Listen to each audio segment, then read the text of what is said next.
They say you shouldn't pick up hitchhikers, but what if they pick you? In this chilling collection of ghostly encounters, rebellious drivers, live streamers, newlyweds, and road-weary travelers all make the same fatal mistake: letting a stranger inside. But these aren't just any strangers. They vanish, reappear, whisper secrets, and leave more than footprints behind. These are the vanishing hitchhikers, and once they enter your car, they never leave empty-handed. 10 terrifying tales. One haunting theme. Lock your doors, check your mirrors, and whatever you do, don't answer when someone knocks from the back seat. Roads carry more than cars. They carry history, pain, and sometimes the dead. Vanishing Hitchhiker isn't just a ghost story. It's 10 of them, all wrapped in asphalt and soaked in fear. From haunted highways to digital nightmares, this collection takes you through the darkest back roads of America and beyond. Every driver has a story. Every ghost has a reason. And in each twisted tale, one simple mistake is repeated: offering a ride to someone who should have been left in the past. Meet Cassie, who learns her crime is already coded into the GPS. Jordan, whose livestream followers vanish one by one. Newlyweds Sam and Rachel, whose road to love ends in a forest. And a second wedding no one asked for. And Devin, the backpacker who finds death himself riding shotgun. Inspired by the urban legend we all grew up hearing, but spun in the gritty, grounded style of Stephen King, this isn't the ghost story your grandma told you. This is Vanishing, Hitchhiker, and it wants your attention. So, turn the headlights on, turn the volume up, and ask yourself one last time: would you stop for the girl in white? Story number 1. The rain was coming down in sheets, slapping against Ethan Doyle's windshield like 1,000 tiny fists. He gripped the wheel of his rusted-out delivery truck, eyes fixed on the lonely road ahead. Kentucky's back roads weren't a place most people would choose to drive at night, but for Ethan, it was just another part of the route. He was burned out, tired to the bone. A life spent driving through foggy, deserted towns had drained the spark from him. It was almost midnight when he saw her. At first, it was just a shadow by the side of the road, thin, flickering in the headlights like something not quite real. Then, the shape came into clearer view. A girl, pale, wearing a white dress that fluttered in the wind like it had a mind of its own. She was standing at mile marker 43, the sign nearly hidden by the heavy fog. Ethan slowed down, unsure if he should stop. He'd picked up hitchhikers before. Some with no real destination, some with eyes that looked a little too hungry for conversation. But this one felt different. She stood there, unmoving, her eyes locked on his truck. Something inside him, maybe guilt or pity, urged him to pull over. She didn't say much when he opened the door, only a soft, distant voice that sent a shiver down his spine. "Take me home," she whispered. "Home." Ethan didn't know where that was, but he nodded anyway. "Where to?" he asked, turning the key and rolling the window up to keep the rain out. She didn't respond right away, just slid into the seat beside him, her body oddly cold. The smell of damp earth clung to her, and a faint floral scent lingered in the air, like a field long abandoned. "Just follow the road," she said, her voice trailing off. He did as she asked, the tires of his truck crunching over wet pavement, but the road seemed to twist in ways he didn't remember. The signs along the way began to confuse him. He passed the same broken-down barn 3 times, the same road sign, the same deer carcass, oddly untouched by the rain. It was as if the world was repeating itself, trapping him in some kind of loop. And the girl, she wasn't the same anymore. At first, she seemed fragile, her face pale, like a porcelain doll with dark, hollow eyes. But as the miles ticked by, something changed. Her features grew older, her skin more worn. Her once smooth hands had thin, crinkled skin like old paper. The smell of decay, faint at first, began to grow stronger. Ethan couldn't shake the feeling that something wasn't right. His hands gripped the wheel tighter, knuckles white. "Where are we going?" he asked again, his voice tighter this time. "Keep going," she whispered, her eyes now empty, like the night itself had swallowed the life out of her. Eventually, they reached a clearing, and there it was. A house. A large Victorian manor, weathered and rotting, sitting alone in the mist like something forgotten by time. The windows were dark, the porch sagging under its own weight. It looked like a place nobody should ever visit. The girl didn't speak as Ethan brought the truck to a stop. She opened the door slowly and stepped out, her bare feet making no sound, on the wet grass. "Take me home," she repeated, her voice now a haunting echo. Ethan followed her up to the door, his heart thudding loudly in his chest. He knocked, his fist trembling as he touched the cold wood. The door creaked open, revealing an old woman with eyes full of sadness. She wore a faded black dress, her hair thin and gray. She looked at Ethan, her face pinched in recognition, and then she gasped. "You saw my daughter," she whispered, her voice shaking. "You saw Emily." Ethan's stomach turned. The name felt familiar, but he couldn't place it. I don't understand. Who is she?" The old woman's eyes welled up with tears. "She died 20 years ago. Right there at mile marker 43. Ethan's mind raced. He felt dizzy. The pieces didn't fit.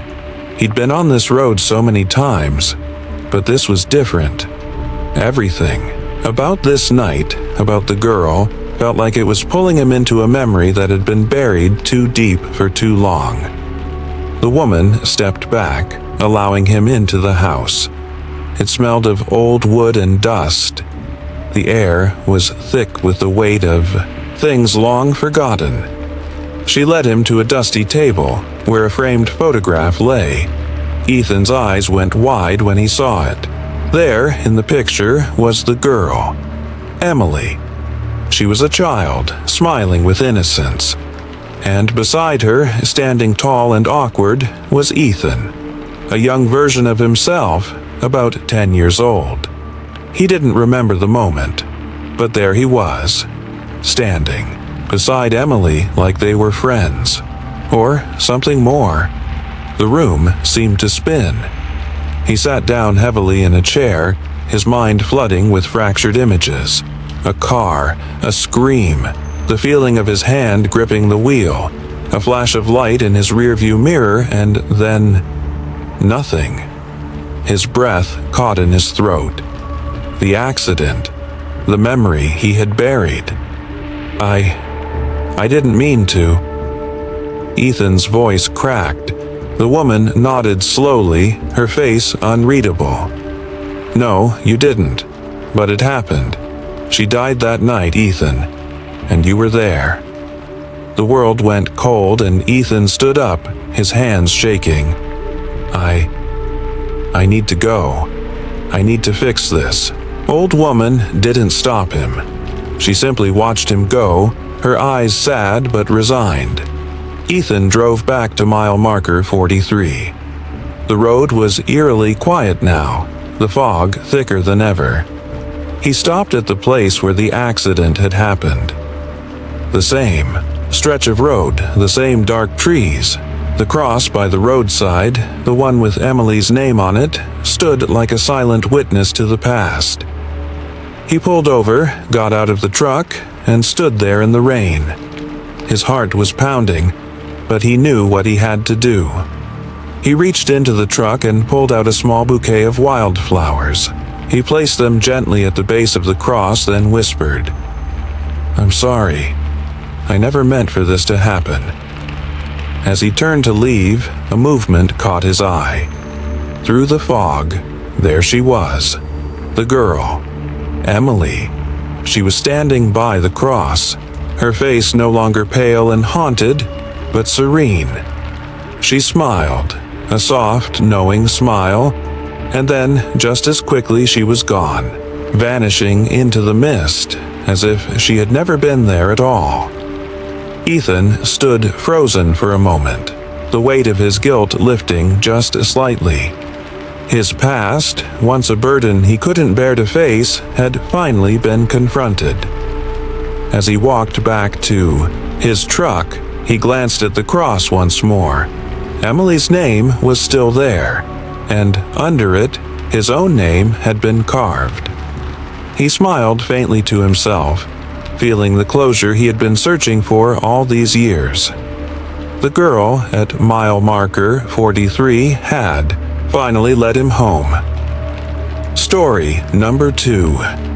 The storm hit hard, the kind of downpour that made the world outside look like a swirl of gray. Maria Mac Calderon drove her rig through the dark, her windshield wipers working overtime as she navigated the lonely stretch of highway. She'd been on the road for hours, and fatigue was starting to set in.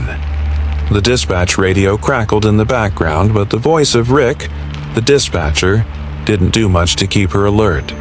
It was mostly small talk, and Mac wasn't in the mood for it. "Take a break, Mac," Rick's voice said, breaking through the static.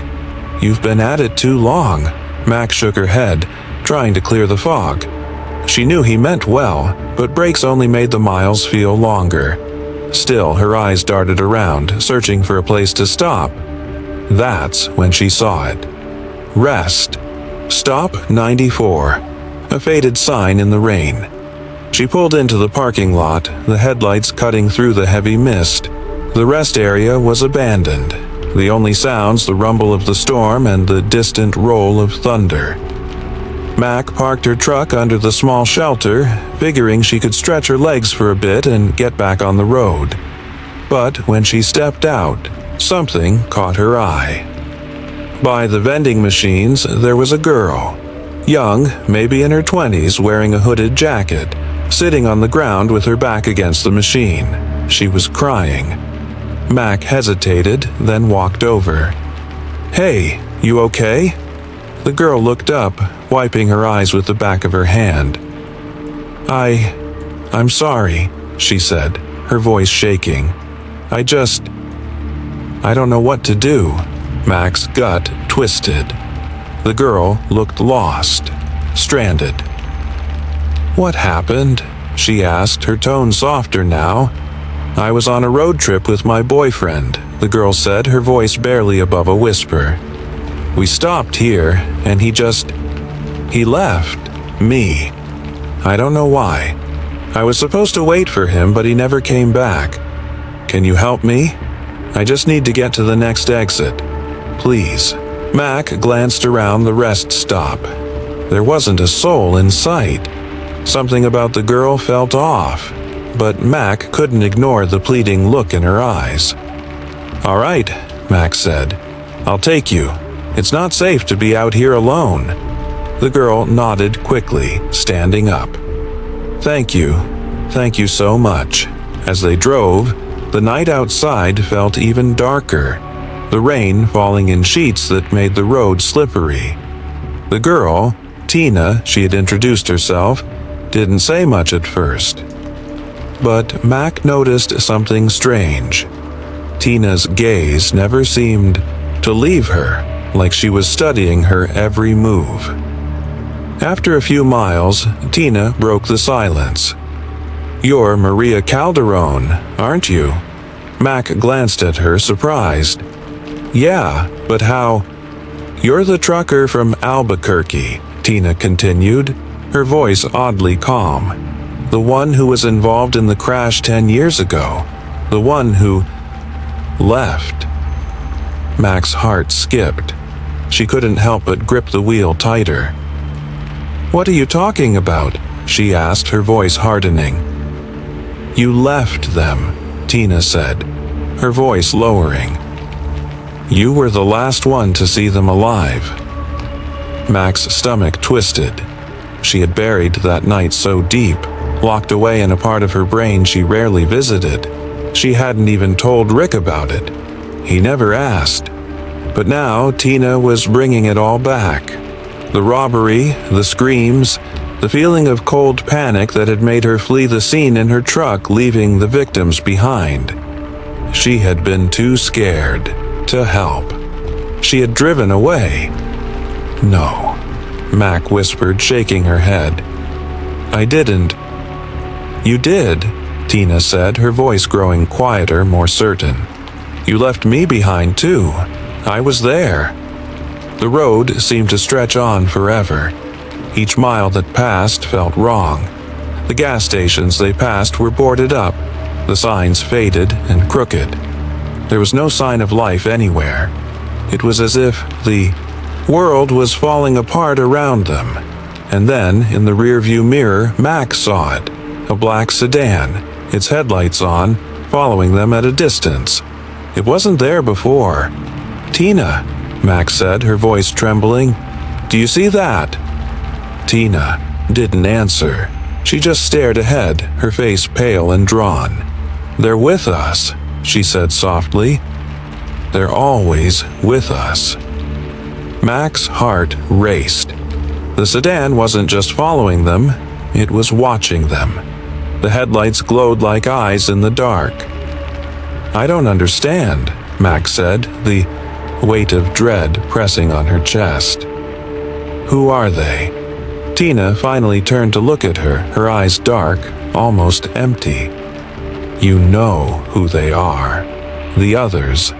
The ones you left behind." The truth hit Mac like a freight train. Her breath caught in her throat. "The robbery," she started, but the words felt hollow. Tina wasn't just a stranger. She was a victim of that night. The one Mac had abandoned. The one who had died while Mac drove away. "The robbery wasn't just a crime," Tina continued, her voice now a whisper. "It was my death, and yours too." Mac slammed on the brakes, the truck skidding to a halt. She was shaking now, her hands slick with sweat. She couldn't believe what she was hearing. How had Tina known? How could she? The black sedan pulled up beside them, stopping just behind the truck. The headlights cut through the mist like twin beacons, and for a moment, Mac swore she saw faces inside, but they weren't human. Just empty, hollow eyes watching her. Tina looked over at her, her face softening. "It's time for you to admit. What happened, Maria? You can't run anymore." Mac's chest tightened. The weight of guilt she had carried for 10 years was finally suffocating her. She had been running from the truth, from the accident, from the lives she had let slip away. But now, here it was, staring her in the face. "I'm sorry," she whispered, her voice breaking. "I'm so sorry."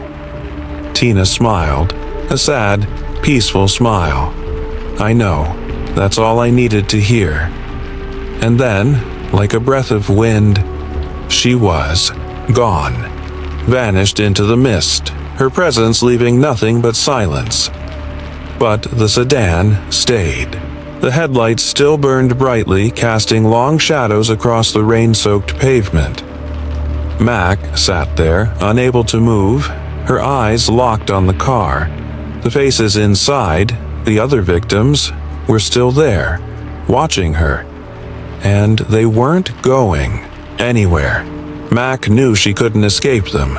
The loop was complete, and she would never outrun the past. She could only wait, trapped in the same guilt, the same mistakes. Story number 3.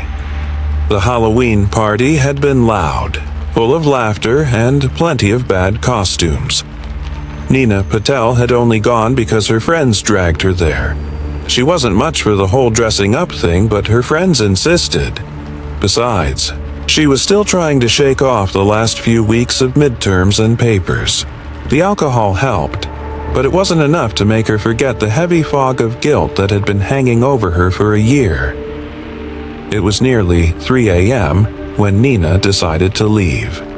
The air was cold, and the streets were wet from an earlier rain. She pulled out of the party's driveway. She felt the weight of the world pressing down on her. Her car rolled slowly over the cracked asphalt, headlights cutting through the dark fog. Then she saw her, a girl standing by the side of the road, her clothes soaked, her hair plastered to her face. Nina slowed down instinctively, the familiar sense of guilt nudging her forward. The girl was pale, her lips blue from the cold. "Can you help me?" she asked in a voice barely above a whisper, her words shaking. "I'm cold. I don't know where to go." Nina's heart lurched.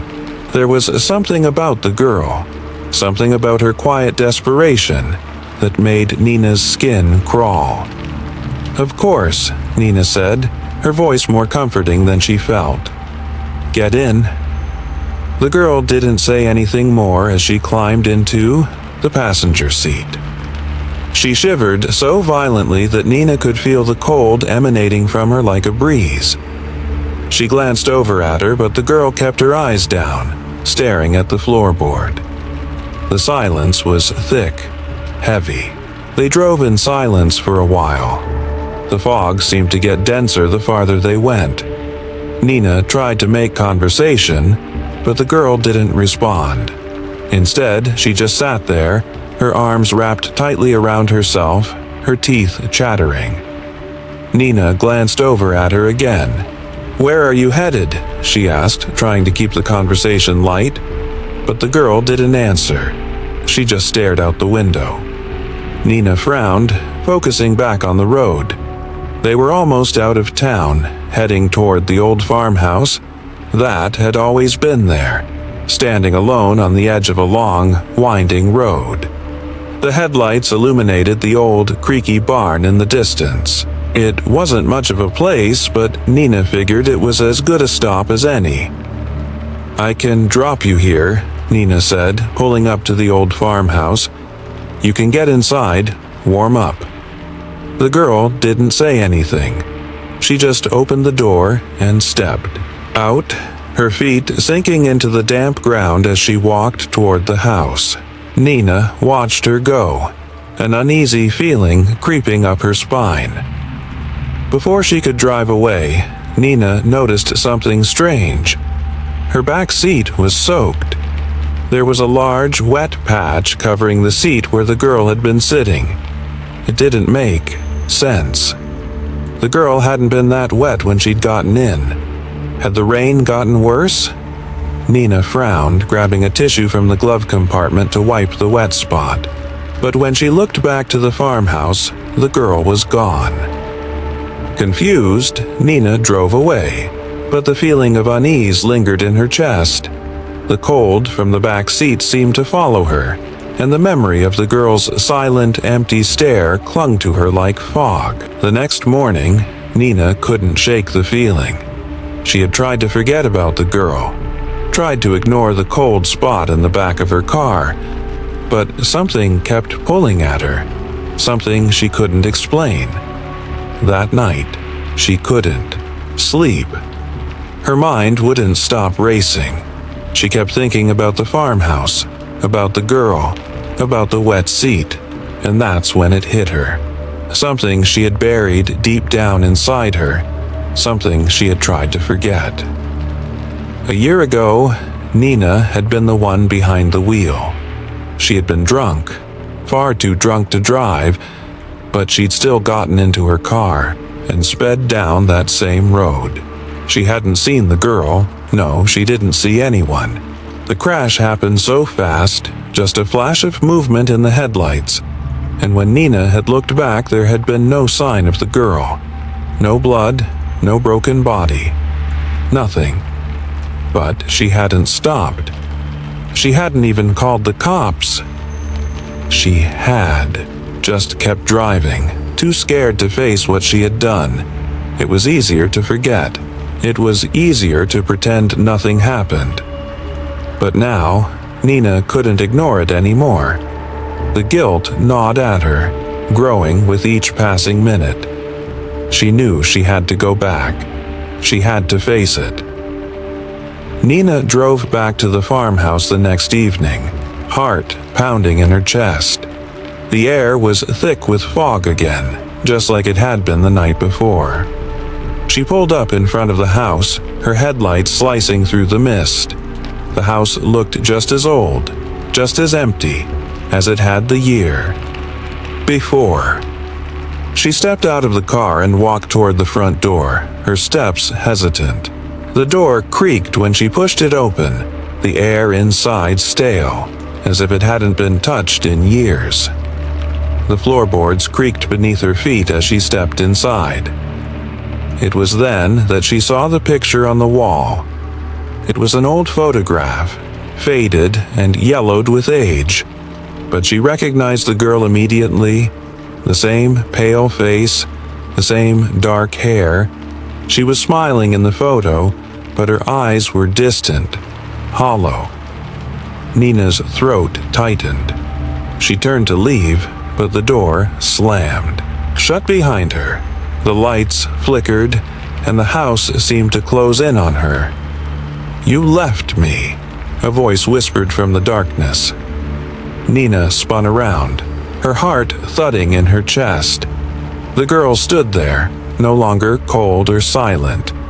She was standing in front of Nina now, her eyes wide with accusation. "I didn't mean to," Nina whispered, her voice trembling. "I didn't mean to." The girl didn't answer. She only stared at her, the weight of a year's worth of guilt pressing down on Nina's chest. "You have to face it," the girl said. "You have to face what you did." Nina felt the world slip away from her. The room seemed to warp, to distort, and then the ground beneath her feet disappeared. She was falling. When Nina woke up, she was sitting in her car, but it wasn't the night anymore. The sun was rising, casting a pale light over the foggy road. She looked in the rearview mirror and froze. Her hands were pale, almost transparent. The world around her felt wrong, too quiet. Her phone buzzed in the seat next to her. It was a message from her friends. "Where are you? You disappeared last night." But Nina knew she couldn't answer, because she was already gone.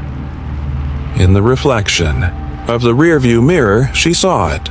The girl smiling faintly behind her, and then the car swerved. Everything went black. Story number 4. Connor Lee had never believed in ghosts. Not really.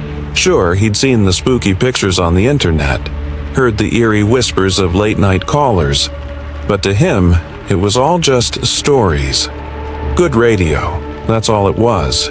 He had a job to do: entertain, inform, and keep people listening. That's why he hosted the Midnight Hour, a paranormal late-night radio show that aired across the country. His voice, smooth and calm, was the backdrop to 1,000 different horror stories told by listeners who claimed to have seen things that couldn't be explained.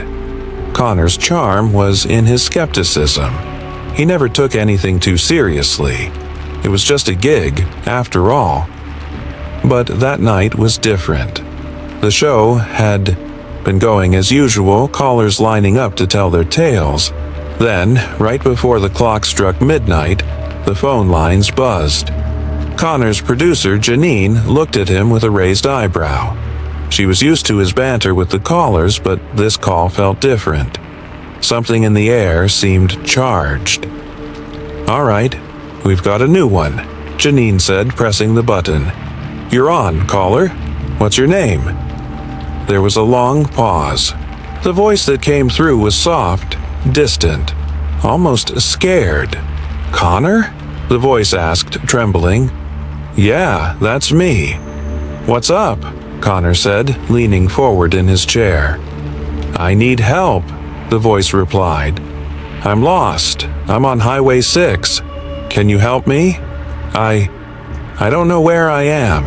Connor blinked, taken aback. Highway 6 was remote, desolate.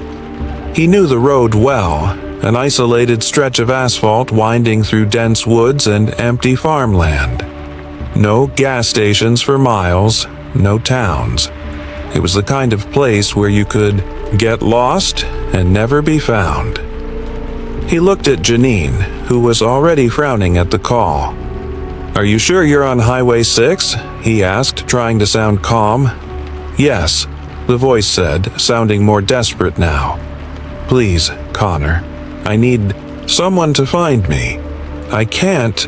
The line cut off with a sharp static crack. Connor sat back, his heart thumping in his chest. Something about the call didn't sit right. Most callers were harmless, just looking for a little attention. But this felt different. His curiosity flared up. "All right," Connor said into the microphone, his voice a little lower than usual. "I'm heading out there. I'll see if I can find this girl." Janine's eyes widened in alarm. "Connor, wait! Are you crazy? It's pitch black out there. You're doing this live, man. It's not safe." But Connor was already grabbing his keys. He could feel the thrill of the unknown, the excitement of chasing down a mystery. He had always prided himself on being skeptical, but deep down, he wanted to know if something real was out there. Something more than just stories. "I'll be fine. Just keep the show going. I'll update you when I get there." He grabbed his gear, checked the airwaves, and drove off into the night. The drive to Highway 6 was a blur of darkness and rain. The storm had kicked up again, and the road was slick.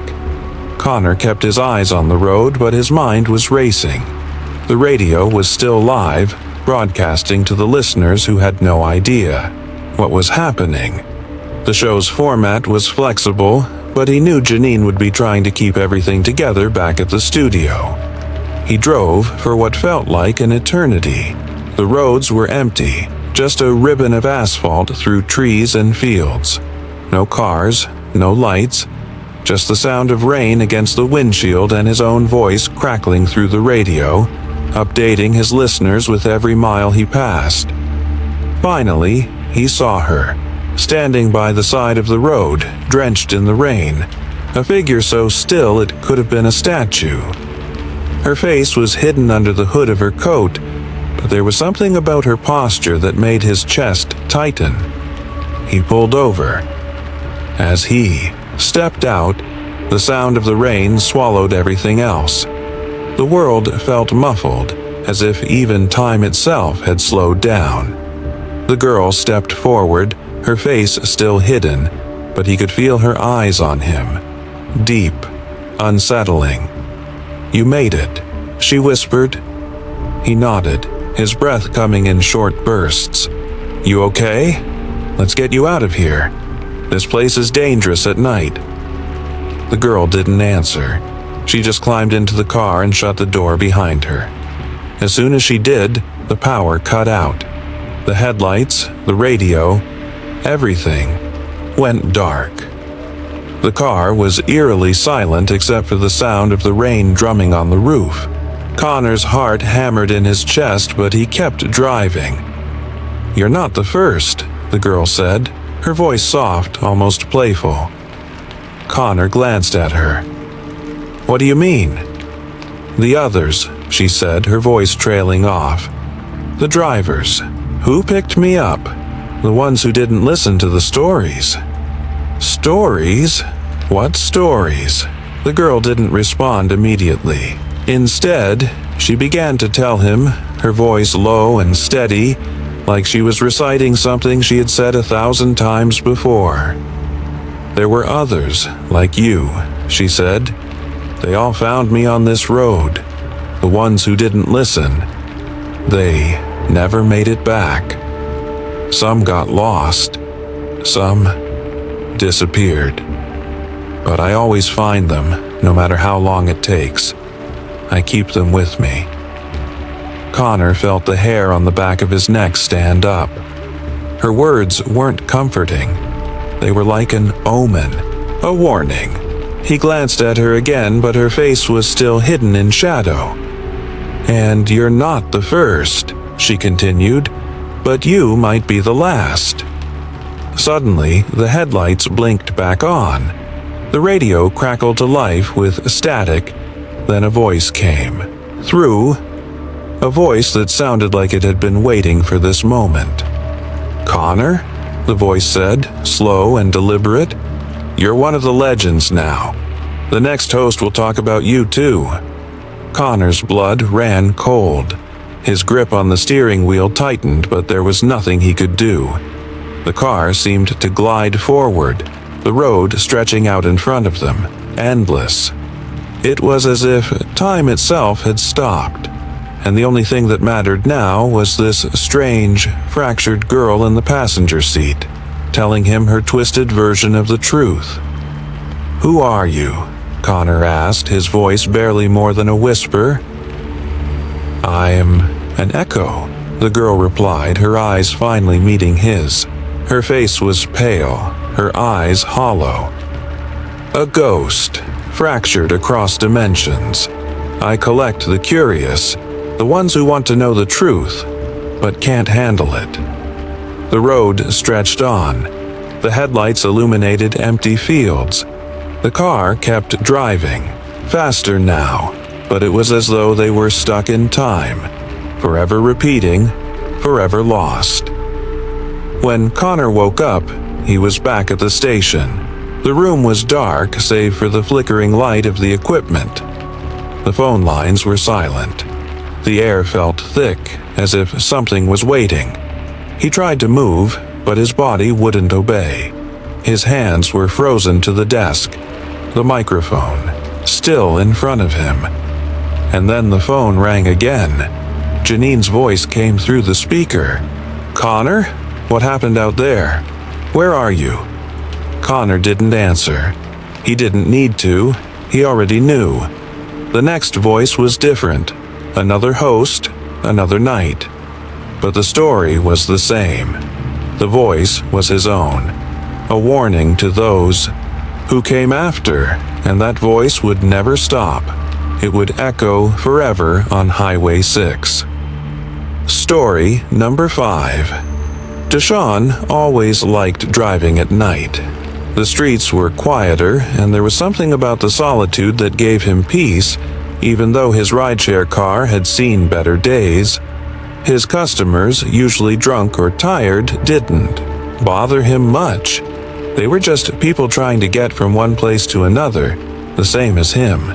And Deshaun, well, he was just trying to make enough to get by. That night, the rain started out of nowhere. One minute, the sky was clear, and the next, it was black as ink, and the heavens opened. He could barely see through his windshield as he drove along the empty roads, his wipers struggling to keep up. His phone buzzed with a new fare request, and he groaned. He was ready to go home, but his app showed he was only a few minutes from the pickup. He pulled up to the curb, the rain pelting his roof like a drum. And there she was. The woman in the yellow raincoat stood at the edge of the sidewalk, her face barely visible under the hood. The coat was bright, almost glowing in the storm, like a beacon in the middle of the downpour. Deshaun rolled down his window, squinting through the rain. "Where to?" he asked, trying to keep his tone light. She opened the door and slid in, her coat dripping, leaving a trail of water on the seat. "Thank you," she said softly, her voice calm and polite. "I've been waiting a long time." "No problem," Deshaun said, pulling back into traffic. "Where to?" She handed him her phone, the drop-off pin on the map showing a place. That didn't seem right. The pin was in the middle of a vast, empty field, far away from anything recognizable. He glanced at the screen again, thinking it was a mistake. That's kind of out in the middle of nowhere," he said, trying to be polite. "I know," she said, her tone almost too light, too airy for a night like this. "But you'll know when we get there." He didn't say anything more, his curiosity growing. There was something odd about her, something that felt wrong, but she wasn't threatening, just strange. She kept her eyes on the rain outside the window, her hands folded in her lap, as if she were lost in thought. "So, what brings you out here in the middle of a storm?" Deshawn asked, trying to make small talk. She didn't answer right away. Her gaze shifted to him, then back to the window. "Do you ever wonder about life and death?" she asked, her voice soft and almost playful. Deshawn frowned. "Well, I guess. We all die eventually, right? Kind of hard not to think about it. Sometimes." She nodded slowly, her eyes thoughtful. "Do you think about how you'll die? How it might happen?" He swallowed. "I don't know. Not really. I mean, I guess I just focus on living, you know. How about you?" She didn't respond at first. The only sound in the car was the steady thrum of the rain against the roof. He could barely see the road ahead. The storm was so thick. "Maybe. It won't matter," she said quietly, her voice almost drowned out by the roar of the rain. Deshawn felt a chill run down his spine, but he didn't know why. He stole a glance at her as he turned the wheel, trying to push away the uneasy feeling. She was staring out the window again, her face barely visible under the hood. He couldn't shake the feeling that she wasn't really here. Before he could ask her anything else, he pulled into the middle of the field. The map had led him here, and the phone screen was now blank. Nothing but static in its place. He didn't know how they had gotten here. Deshawn slammed on the brakes, the car stopping in the mud. The headlights cut through the fog, revealing nothing but an empty expanse of field. The wind howled, and the rain hit the car harder, but there was nothing else. "Here we are," she said, her voice strangely calm. Deshawn looked over at her, but she was gone.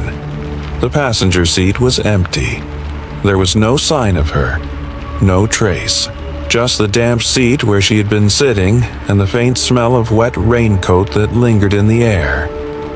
He stared at the spot where she'd been, his heart racing in his chest. He checked his phone. The app was still open, but her profile had disappeared. Her name, her rating, everything was gone. He tried to refresh the screen, but nothing worked. The map was blank, too. He looked around again as if expecting her to reappear from the mist, but there was nothing. Something was wrong. Deshawn turned the car around and floored it, his heart pounding in his chest as he sped down the wet, empty road. His hands shook, gripping the steering wheel so tight his knuckles turned white. He didn't know what had happened, but it was as if she had never been there at all. When he got back into the city, he was still shaken. He parked in a lot and stared at his phone. Still no sign of the woman or the ride he'd just taken. He thought about calling his dispatcher to check the fare logs, but something stopped him. His gut told him to leave it alone.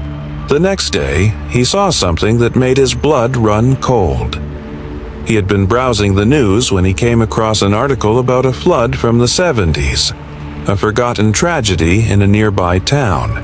The piece mentioned a mass grave where dozens of people, including children, had drowned. The more he read, the more his hands began to shake. The grave was located, right in the field where he'd dropped off the woman. A chill washed over him as he realized the horrifying truth. The woman in the yellow raincoat The one who had asked him about death and life was one of those lost souls, drowned in the flood decades ago. As he sat there staring at the screen, he remembered the other passengers he had picked up that night. A man with coins from the 40s. A couple whose feet left damp footprints behind. A child who had asked him if he'd ever been afraid of the dark. He hadn't thought much about it at the time, but now it made sense. None of them had been alive. They were all ghosts, echoes from another time. Deshaun never picked up another fare again. The next night, his car was found abandoned, parked in that same empty field. His keys were on the ground beside it. No sign of him. But every now and then, other drivers passing through that stretch of highway report seeing a man in the driver's seat. They say he's just waiting, offering rides to anyone who needs one. But when they look closer, they realize something's off. His eyes are hollow.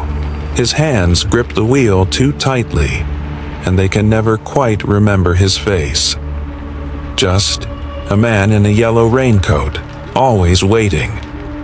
Story number 6.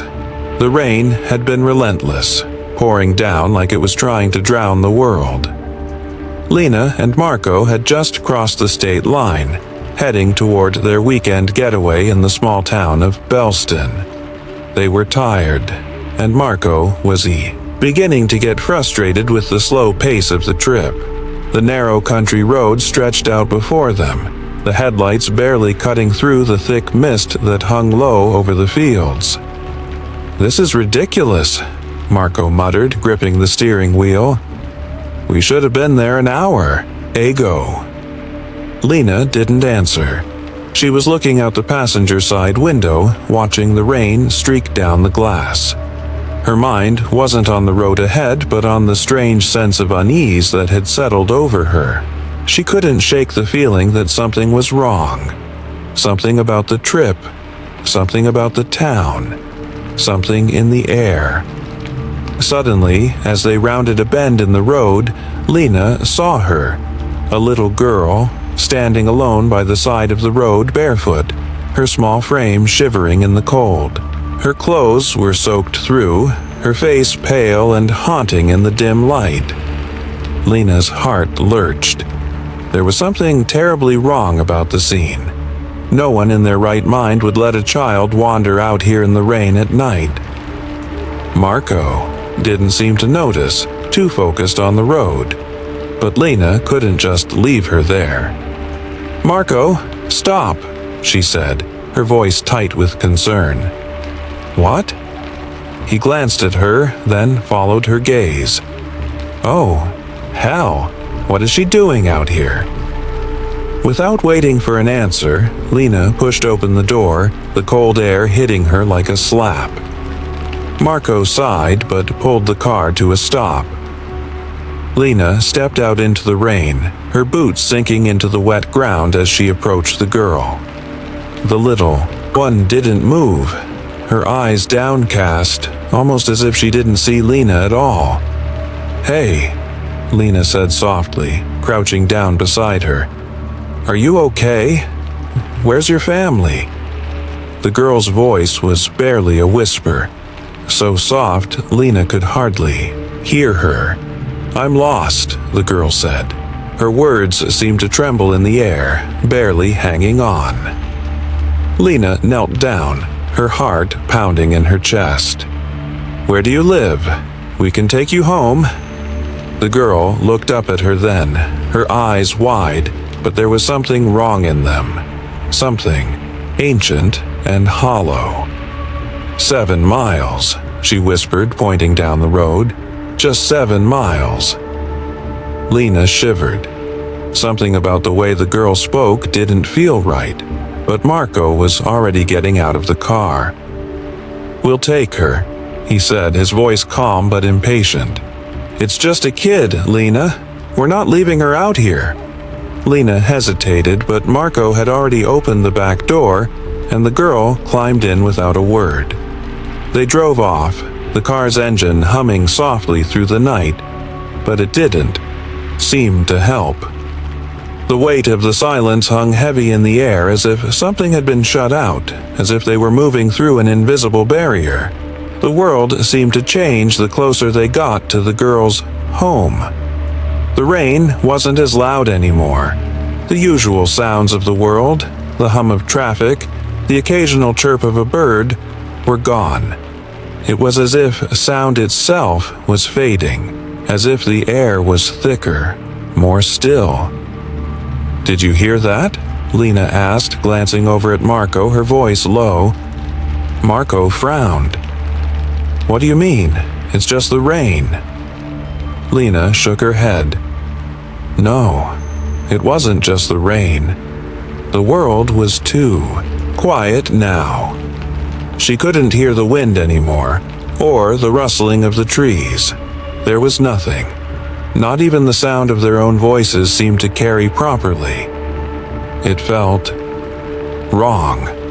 The girl in the back seat sat perfectly still, her hands folded in her lap.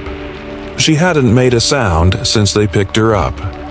"We're almost there," the girl said suddenly, her voice so quiet it barely broke the silence. 7 miles! Lena's stomach twisted. "Marco, I don't like this. Something's wrong. I don't like the way it feels."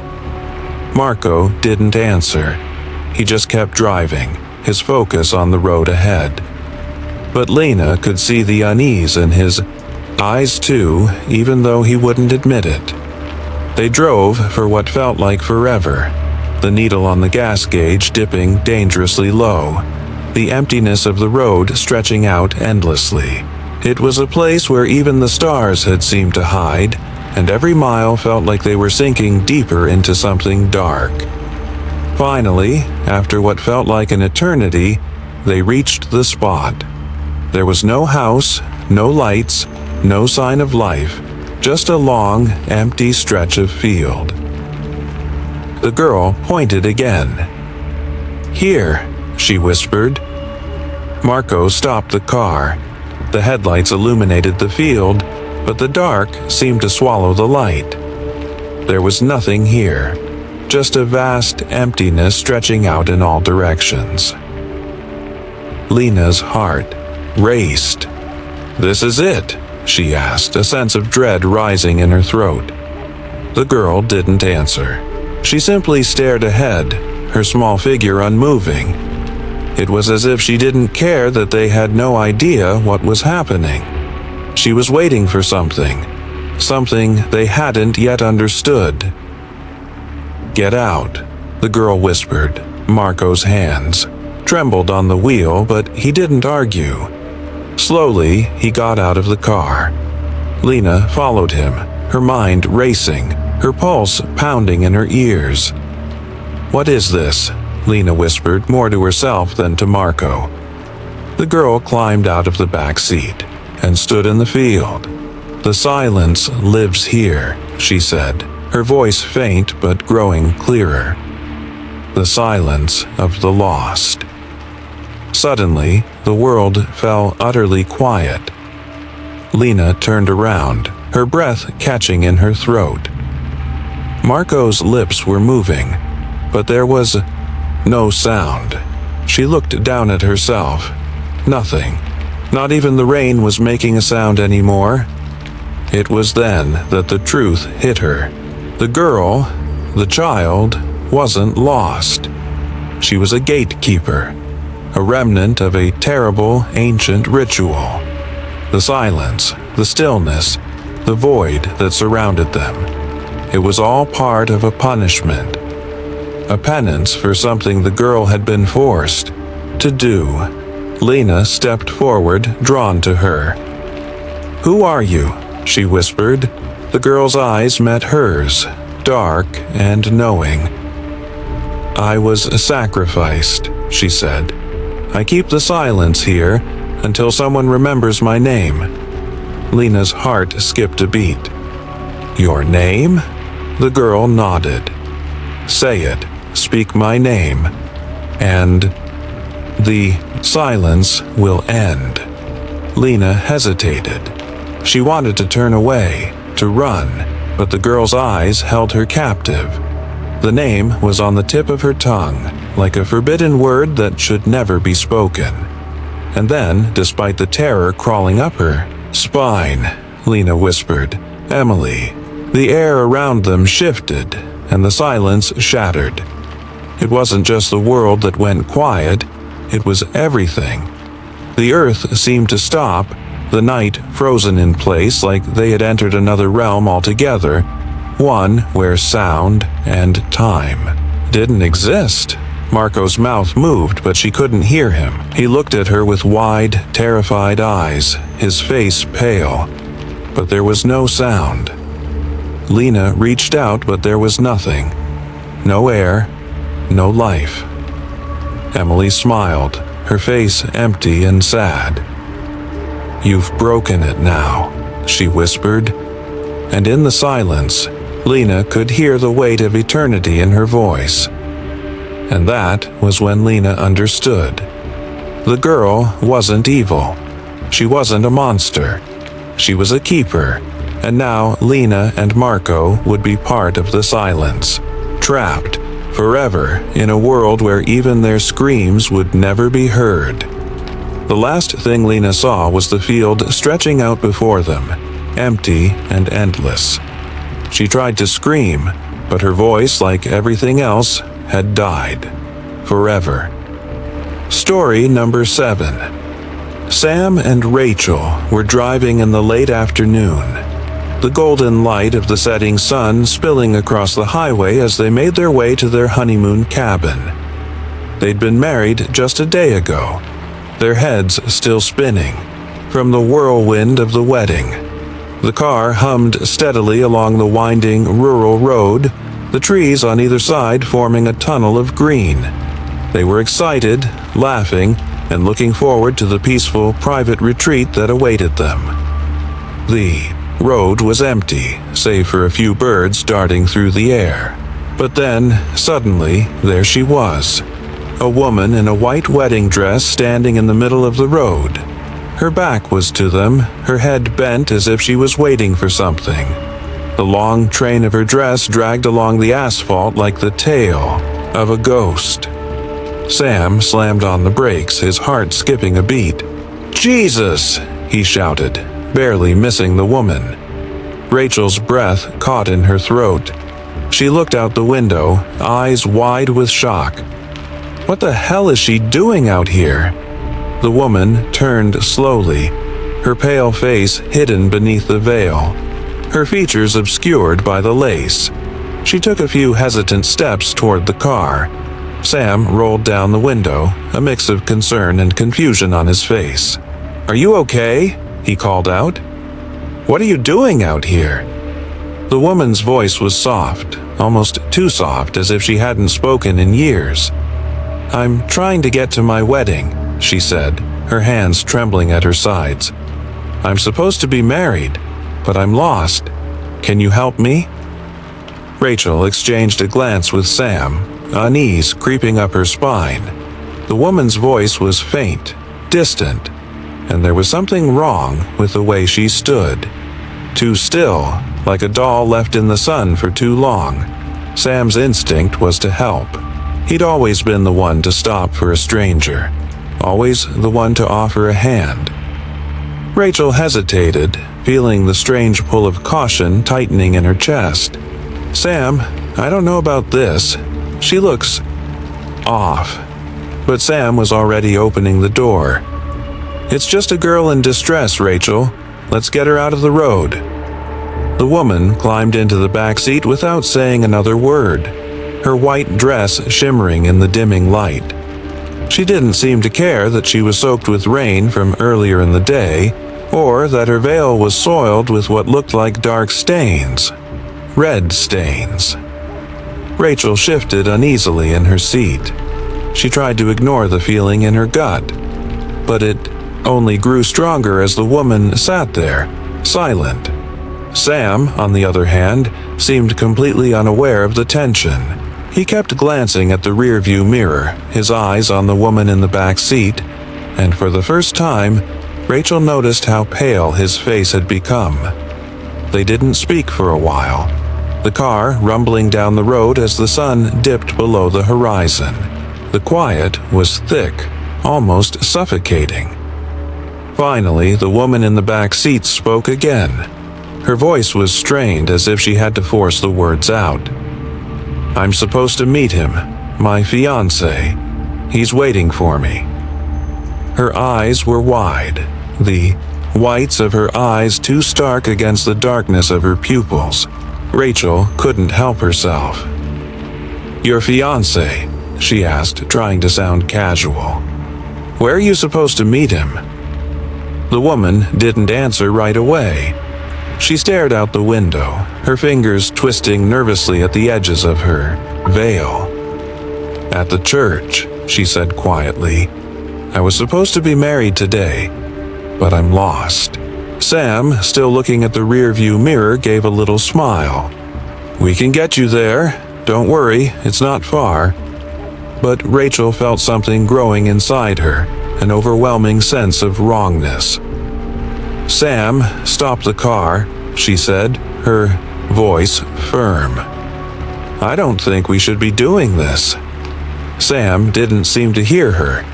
He was too focused on the woman, his eyes locked on her as if he were under a spell. "I'm sorry, but we need to find out more," Rachel said, turning to Sam, desperate. "We're not just picking up random people on the side of the road, Sam. Something isn't right." But before Sam could respond, the woman spoke again, and this time her voice was colder, almost empty. "I need you to take me to the church," she said, her eyes locking onto Rachel's in the rearview mirror. "I have to be with him." Rachel shivered. The air inside the car grew suddenly cold, and the hairs on the back of her neck stood up. There was something deeply unsettling, the woman's gaze. It wasn't just sadness or fear. It was something darker, more ancient. "Sam," Rachel said, her voice trembling, "I don't think she's telling the truth." The woman's voice softened again. "It doesn't matter. I need to get there before it's too late." Rachel's breath caught as she realized something that made her blood run cold. The woman's veil, stained with red, wasn't just dirty, it was soaked with blood. Rachel's heart pounded in her chest. "Sam, we need to get off this road, now." But Sam was staring ahead, his grip tight on the wheel. He didn't seem to hear her anymore. The car passed a small gas station, and Rachel saw a clerk through the window wiping down the counter. She turned to Sam. "We need to stop. I'm going to ask around."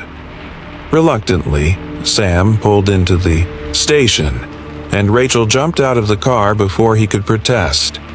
She hurried inside, her mind racing with questions. The clerk, an older man named Hal, looked up from behind the counter with weary eyes. "Can I help you?" he asked, his voice low. Rachel hesitated. "There's a woman in a wedding dress about 7 miles back," she said quickly. "Do you know anything about her?" Hal froze. His face drained of color, and he looked around as if expecting someone to overhear. He leaned closer to Rachel. "You don't know who that is, do you?" "No," Rachel replied, her heart racing. "Who is she?" Hal hesitated. "That's the ghost of a bride. She was murdered by her fiancé on this road, years ago. He killed her the night before their wedding and buried her body in the woods. Ever since, she's been hitchhiking, looking for someone to take her to her wedding. But she's not looking for a ride. She's looking for a groom." Rachel's stomach twisted. "What do you mean?" Hal lowered his voice. "She can't be at peace until she finds someone to marry her. But every man who picks her up, every man disappears. She's trapped in this place, doomed to keep searching for someone to replace the one who killed her. And when she finds him..." Rachel turned and ran back to the car, her heart in her throat. Sam was still sitting in the driver's seat, staring ahead, his face pale and distant. The woman in the back seat was silent now, her head down, her veil hanging low over her face. "Sam," Rachel said, her voice desperate. "We have to go now." Sam didn't respond. He just stared straight ahead, his fingers clenched around the steering wheel. And then, in a voice that was not his own, Sam whispered, "I have to marry her." Rachel screamed, but it was too late. Sam started the car and drove off, the wheels screeching as they hit the road again. The world around them grew colder. The lights flickered. The wind howled. The bride in the back seat sat motionless, her hands folded in her lap. Rachel's mind raced, and her heart hammered in her chest. She turned to Sam, but his eyes were vacant, empty, as if he were no longer truly there. They reached the woods. Sam stopped the car. The bride's hand reached out, touching Sam's arm, and for the first time, Rachel realized that Sam was gone. She couldn't reach him anymore. And then, in a flash of red, they were gone. Weeks later, travelers on the same road reported seeing two figures on the side of the highway. A man in a wedding suit and a woman in a red-stained veil, thumbing for a ride. Story number 8. Devin had been on the road for weeks, his backpack a little heavier with each passing day as he made his way across the U.S., chasing the freedom he thought he deserved. He wasn't the type to worry about much, just a solo backpacker, living off peanut butter sandwiches and the occasional motel room when he could afford it.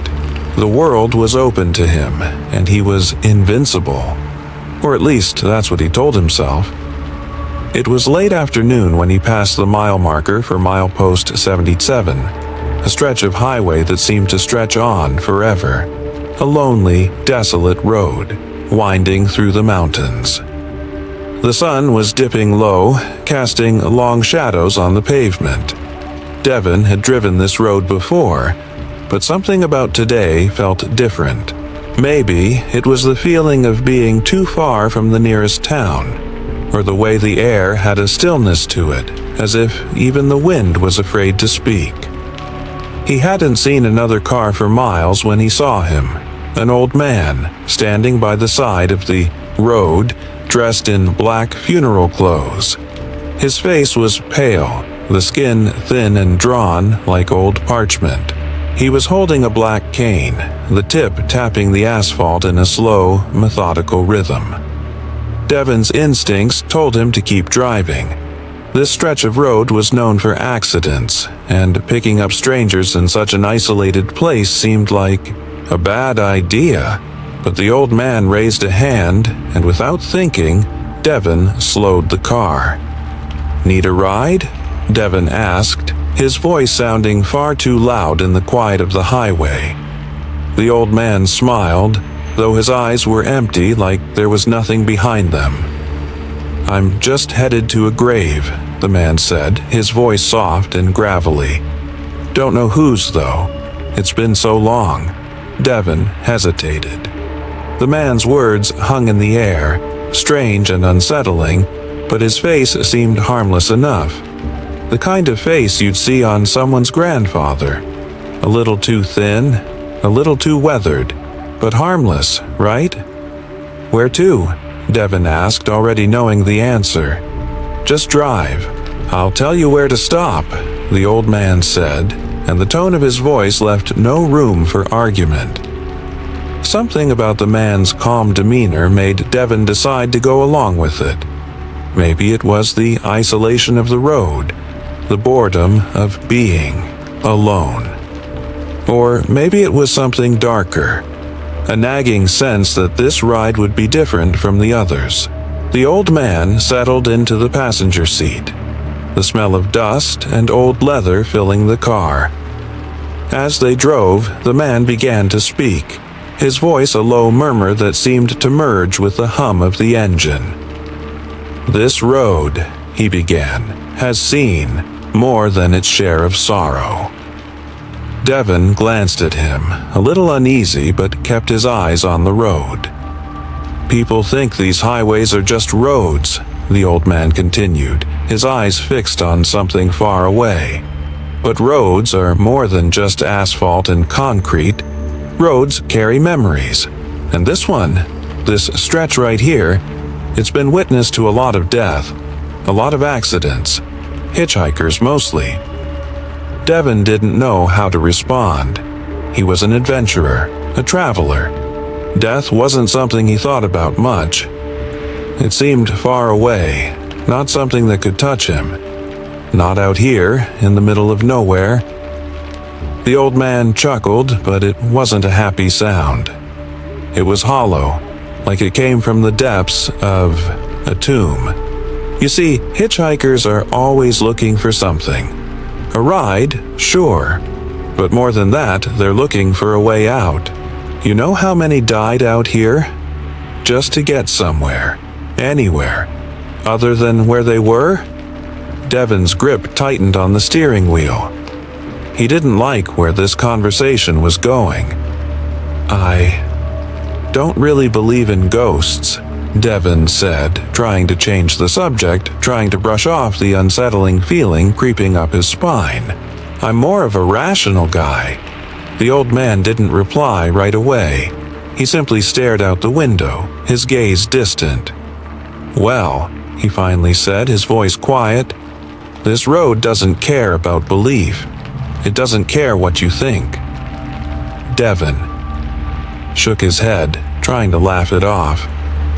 "You're starting to sound like one of those ghost stories, man. I don't have time for that." The old man smiled again, but there was no warmth in it. "You'll have time. You'll have all the time in the world." He paused for a moment, as if choosing his words carefully. "This road doesn't forget. It's dead. You've heard of milepost 77, haven't you?" Devin shifted in his seat, suddenly uncomfortable. "I've heard some stuff. Nothing major, just some old rumors. They say nobody gets past milepost 77, the old man said, his voice slow and deliberate. "But you can. You have a chance. You just have to listen."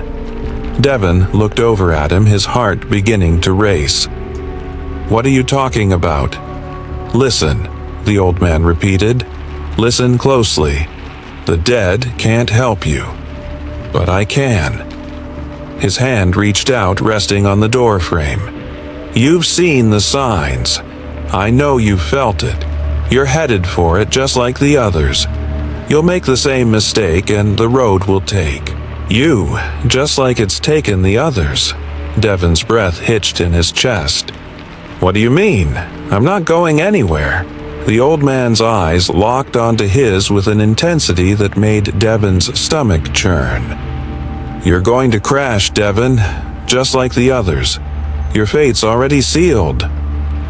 Devin's hands shook on the wheel. He glanced at the rearview mirror, but the road behind them was empty. The world outside seemed to blur, the trees on either side thinning, the sky darkening in a way that wasn't natural. "I can't stop it," the old man whispered, his voice barely audible. "But you can." The words hung in the air like a heavy fog, thick and suffocating. "Tell me what to do," Devin said, his voice hoarse. The old man didn't respond immediately. He simply looked out the window again, as if the answer wasn't something he could give. "You're close, Devin. Close to it. You'll find out when you reach the milepost. But you have to listen to me. Don't take the turn. Don't..." Before he could finish, the car swerved.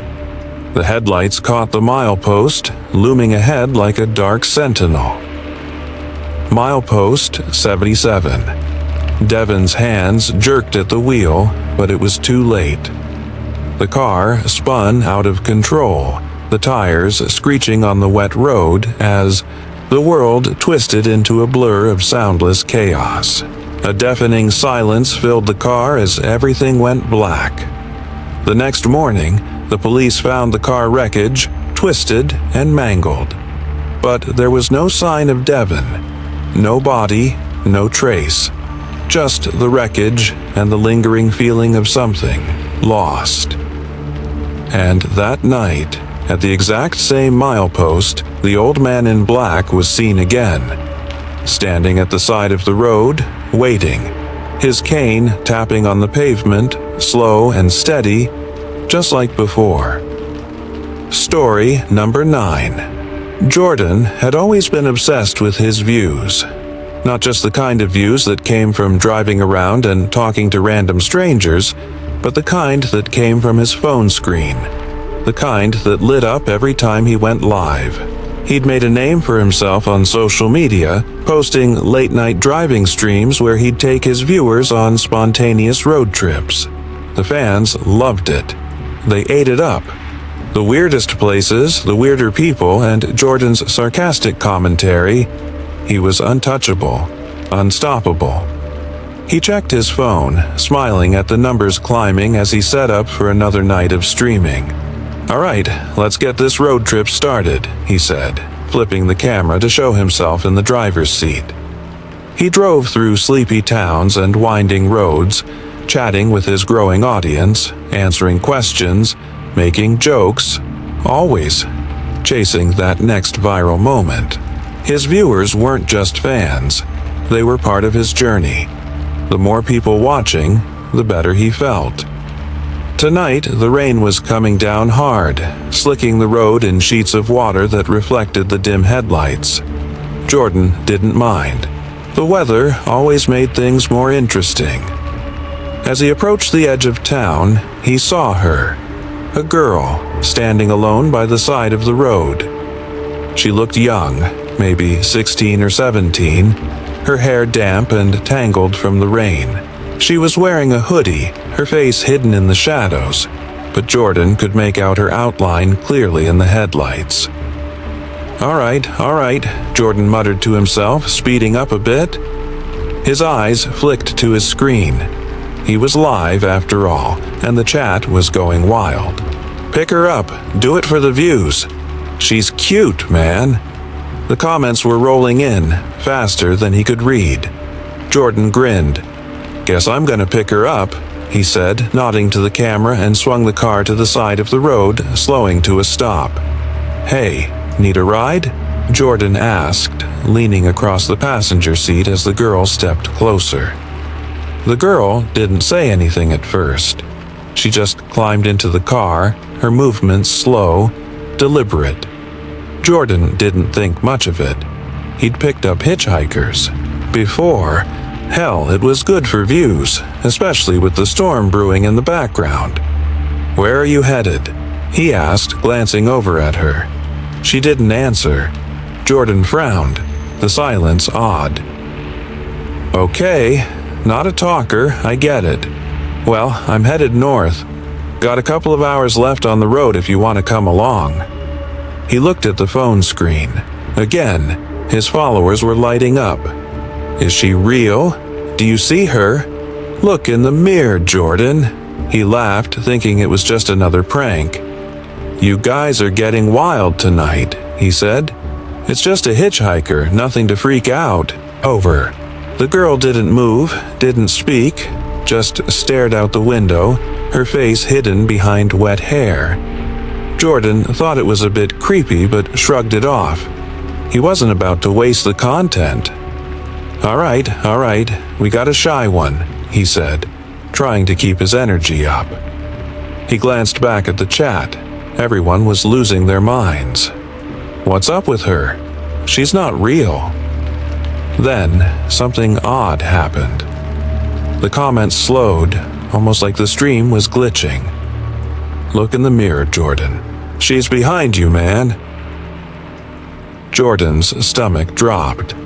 He scoffed, trying to push the uncomfortable thought away. It was just people being dramatic. But the words kept repeating in the chat, more frantic now. "Look in the mirror. Look in the mirror." Jordan laughed nervously. All right, you guys are insane." He hesitated, glancing at the rearview mirror, and then he froze. The girl's face, Her pale, staring eyes were right behind him, right there in the mirror. Her face wasn't distorted or blurry, like he expected. No, it was clear, too clear, as though she was right there sitting in the back seat. Jordan's heart pounded in his chest. "What the hell?" he muttered, spinning his head around to look at the back seat. The seat was empty. He turned back to the mirror, but there she was again, her face just inches from his. She was smiling now, an eerie, unnatural smile. A slow chill ran down Jordan's spine. "What the hell is going on?" Jordan whispered, his fingers gripping the steering wheel. He glanced at the chat again. It was a storm of messages now. "Oh my God, Jordan, she's real!" His mind was racing. Was it a prank? Had someone put someone else in the back seat without him noticing? Was it a joke? But everything felt too real. The car felt too still. The girl's smile grew wider, stretching unnaturally. And then she whispered, "Help me." Jordan's blood ran cold. The voice was faint, but it was there, on the edge of hearing. He shook his head, trying to focus. It was just a prank. It had to be. But the chat was exploding. What did she say? "Help me. Jordan, don't let her near you." Jordan's hands were slick with sweat as he sped down the road, his foot heavy on the gas. The rain was pounding harder now, the windshield wipers barely keeping up. He tried to focus on the road, tried to ignore the growing sense of dread gnawing at him. "Please." The girl's voice came again, this time clearer. "Help me." Jordan's eyes snapped to the rearview mirror again. She wasn't just behind him anymore. She was beside him, sitting in the passenger seat, her face inches from his. He screamed, slamming on the brakes, the car skidding across the wet road. The headlights flickered. The stream began to glitch, the screen cutting out for a second before it returned. The chat was going insane now. What happened to the stream? Is he okay? Jordan's breathing was erratic. His hand reached for his phone, but it slipped from his fingers, falling to the floor. He tried to look at the mirror again. She was gone. But then his phone buzzed. A message from Riley, his mod. "Jordan, shut it down. Something's wrong. People are starting to disappear in the chat. It's not safe." It was too late. The car veered off the road, spinning wildly. Jordan tried to regain control, but it was no use. The car slammed into a tree, and the world went dark. The next morning, the stream was still up. The footage showed the car driving aimlessly, the empty passenger seat visible in the frame, and the road stretching out before it. The comments continued, as they always did. But something was off. Every single message was a warning now. "Jordan, where are you? Where is he?" And then a new viewer appeared. A single viewer.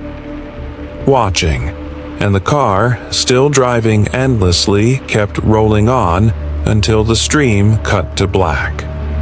Story number 10. Cassie had never liked being told what to do. In a world where highways were nothing but veins of steel and asphalt, monitored by AI systems that tracked every car, every mile, every move, she was a ghost, always slipping through the cracks, always dodging the watchful eyes of the world's most efficient surveillance grid. She'd been doing it for years, driving off the beaten path, avoiding the checkpoints, sticking to the old roads, the ones not yet swallowed by the digital behemoth that controlled everything else. But tonight was different. The car hummed beneath her, the only sound in the dead quiet of the highway. Cassie glanced at the digital display, the glowing screen showing Eva in bold letters. the AI voice that controlled every highway system. It was supposed to make everything easier, smoother, but it also made people like her, people who hated being watched, run.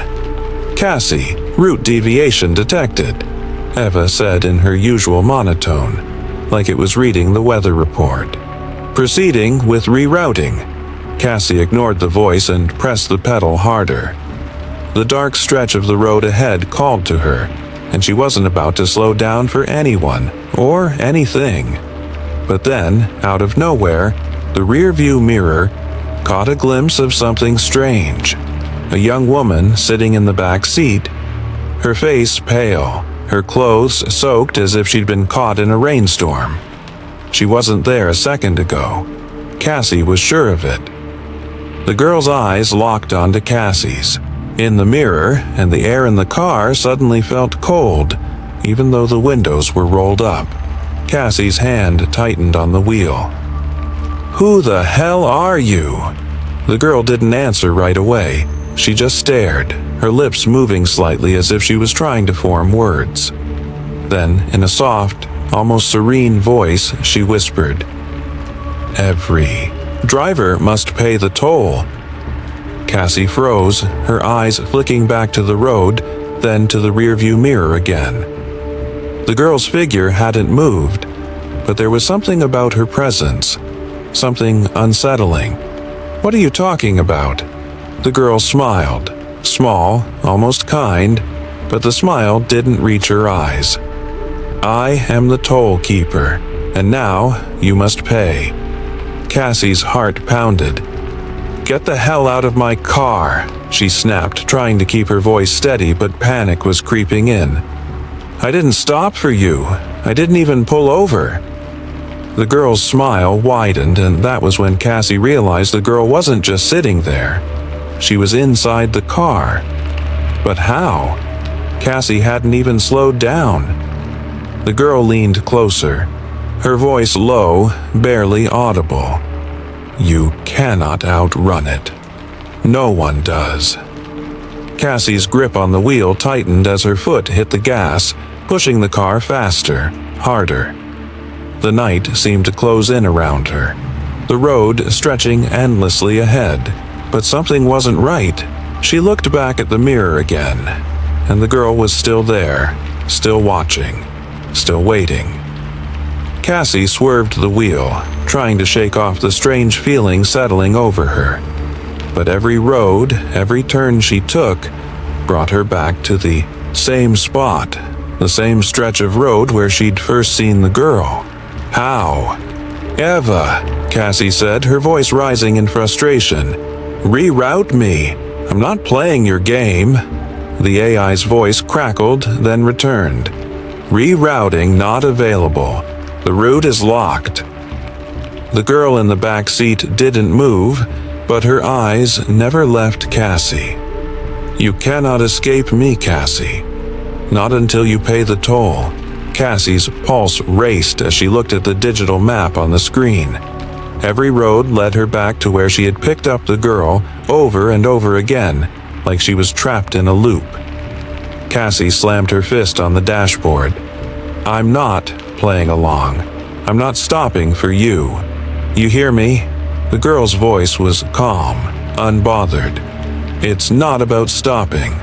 It's about facing the truth." Suddenly, the car jolted.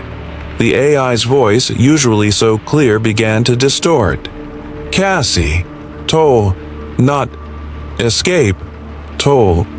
Cassie's grip loosened as the car wavered between lanes, the road buckling beneath her tires like it was alive. "What the hell?" The girl spoke again, her voice still serene but carrying a weight now, a heaviness that pressed down on Cassie's chest. "I was once like you know, running, always running from my own mistakes. But I never escaped, and neither will you." "What are you?" Cassie cut herself off, her breath catching in her throat. The girl wasn't just some strange hitchhiker. She was something else, something older. Her words carried a weight Cassie couldn't ignore. The girl's eyes didn't leave her. I was the one who created it. The system that watches over you. I helped to design it, made it work the way it does. But I didn't see the cost. I didn't understand what it would do to the people it watched, how it would bleed them dry, and so I paid the toll. The rain outside began to pour harder. The windshield wipers barely able to keep up. Cassie's mind raced. The girl, the AI, the toll. It was all clicking into place. "You're a ghost," Cassie whispered. "A part of the system. One of the people who died while creating it." The girl nodded, her face still calm, like she'd said this 1,000 times. "Yes, I am the keeper of all the souls who fall prey to it. The system keeps its tally, and I balance the books." Cassie felt a chill creep down her spine. She couldn't escape it, couldn't outrun it. The road, the AI, the girl, they were all connected, bound together, and she had a debt to pay. But what was her crime? "Cassie," the girl's voice softened, almost pitying. "You left someone for dead on the side of the road, didn't you? You thought you could walk away. You thought it didn't matter." Cassie's eyes widened, her breath catching. How did she know? Her mind flashed back. Years ago, on a quiet road, a man broken in a car crash. She'd driven past, not even slowing down. Her heart hardened with fear and apathy. She'd left him there, just like that.